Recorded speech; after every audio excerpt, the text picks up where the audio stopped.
Bumili ako ng chewy assorted cookies ni Tony Morales. Pumunta ako sa kanyang website ng Sweet Tones. Doon ako bumili. 430 pesos to. 4 flavors to. Ito yung may Biscoff, ito yung Dubai Chocolate, ito yung Dubai Chocolate Strawberry, at ito ang Strawberry Matcha. Uunahin natin dito ay ang Classic Dubai Chocolate. Boom! Yun! Nakikita nyo ba yan? Ang daming pistachio! Hindi siya matamis, okay? Lasang-lasa mo yung pagka-pistachio niya.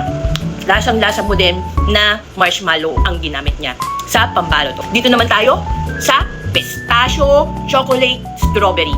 Wala! May strawberry siya sa gitna at fresh strawberry. Crunchy, hindi matamis, lasang-lasa mo ang strawberry filling niya.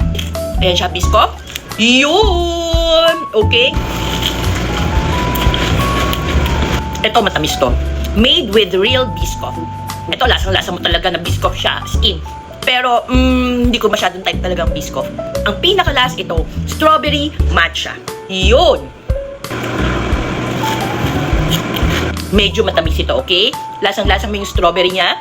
Matcha din. Among the four, ang pinaka-favorite ko ay ang strawberry pistachio, okay?